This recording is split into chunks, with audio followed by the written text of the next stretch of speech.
20 वर्ष जे आहे आणि पहिल्यापासून मी याच्यामध्ये सहभागी आहे, तर मी येऊ शकणार नाही. ते म्हणाले थोडा वेळ येऊन जा. मग मी थोडा वेळ जाऊन आलो. तुम्ही 20 वर्ष पाहिलीत मॅरेथॉन, पण आज असं पहिल्यांदाच पाहायला मिळालं की एकही राजकारणात सध्या असलेली मुख्यमंत्रीपद किंवा कुणी दरवर्षी इथे येताना आता असं आहे ना की मुख्यमंत्री जे आहेत हे दावोसला गेलेले आहेत आणि त्यांच्याबरोबर अनेक मोठे सेक्रेटरीज वगैरे जे आहेत मुख्य लोक गेलेले आहेत, त्याच्यामुळे ते येऊ शकले नाहीत. त्याचबरोबर राष्ट्रवादीचं जे आहे शिर्डी सुरू आहे. शिर्डीला जी काही मीटिंग सुरू आहे त्याच्यामध्ये आहेत. तरी त्यातून वेळ काढून स्पोर्ट्स मिनिस्टर भरणे मामा जे आहेत दत्तात्रय भरणे हे सकाळीच येऊन गेलेले आहेत. तर अशा रीतीने ज्यांना काही वेळेला तारखा अशा काय असतात की ती एकमेकांमध्ये गुंतागुंत असते, त्यामुळे आले नाहीत. पण आपण पाहिलं की बरेचसे लोक इथे आले. एवढंच नाही तर बरेच इंडस्ट्रियलिस्टसुद्धा इथे आलेले आहेत. काही आणि गरिबांपासून तर श्रीमंतापर्यंत अनेक लोक जे आहेत त्या मॅरेथॉनमध्ये सामील झालेले आपण पाहतो आहोत.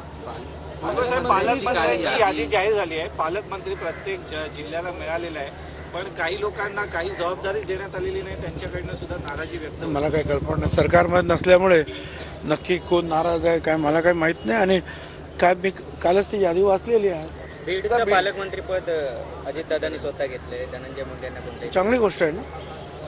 भुजबळ साहेब, तुम्ही सुद्धा ज्येष्ठ मंत्री आहात, तुम्ही राजकारणी आहात, पण तुमच्याकडे सुद्धा पक्षाने एखाद्या राज्यात जिल्ह्याची जबाबदारी द्यायला हवी होती. पालकमंत्री असतो, पालकमंत्री.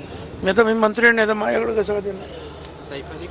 त्याच्यामुळे आपला महाराष्ट्र अख्खा देश हेच आपलं कार्यक्षेत्र आहे. वांद्रे परिसरात सध्या वातावरण काही महिने बिघडलेलं आहे. सैफ अली खान सारख्या सेलिब्रिटीच्या घरात घुसून एका अज्ञात व्यक्तीने हल्ला केला, एका नेत्याची हत्या झाली, अभिनेत्याच्या घरावर गोळीबार झाला. तुम्ही सुद्धा त्या परिसराशी चांगले. नाही, असं आहे की काल रात्री मला असं वाटतं की जो मेन हल्लेखोर जो आहे त्याला पोलिसांनी ताब्यात घेतलेला आहे.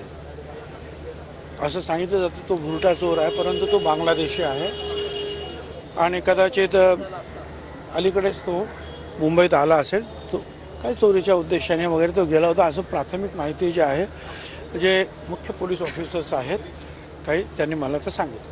तो परिसर कुठेतरी ठाण्यामधून त्यांना पकडण्यात आलं. त्यामुळे मला बँड्रा बीचचा परिसर असुरक्षित आहे सेलिब्रिटींसाठी असं विरोधकांकडून वारंवार आता नाही असं आहे ना की बांद्रा आणि त्या परिसरामध्ये थोडेसे जे आहे वेल टू डे लोक राहतात, श्रीमंत लोक राहतात, काही बॉलिवूड स्टार्स वगैरे राहतात, मोठे मोठे फ्लॅट्स आहेत. आता चोरी अशा ठिकाणी करतील, झोपडीत जाऊन काही चोरी करतील का? ज्यांना चोरीच करायची आहे ते काहीतरी मिळेल अशा आशेनं ते जातात.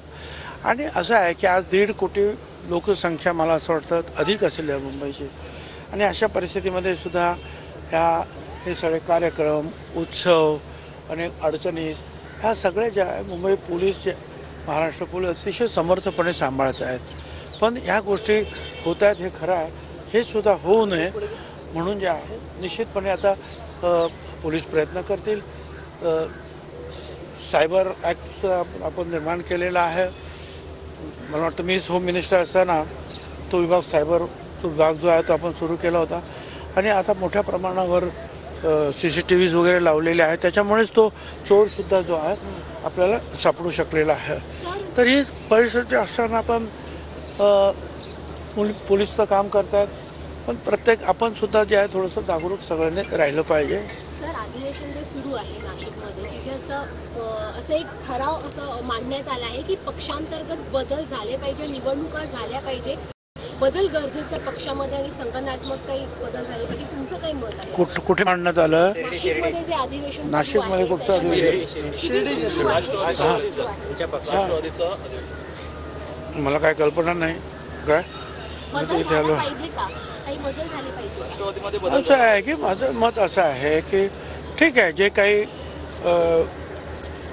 काम करू शकत नाही असे जर काही लोक त्यांना सापडले किंवा त्यांचा आता फारसा जो आहे ते ॲक्टिव्ह नाही आहे तर बदल झाला पाहिजे. पण त्याचबरोबर एक पार्टीचं पार्लमेंटरी बोर्ड तयार झालं पाहिजे आणि त्या पार्लमेंटरी बोर्डमध्ये जे आहेत महत्त्वाचे निर्णय विशेषतः जे आमदार आणि खासदार यांच्या उमेदवारीचे निर्णय हे घेतले गेले पाहिजेत आणि त्याचप्रमाणे जिल्हावार सुद्धा या कमिट्यांनी तयार झाली पाहिजे.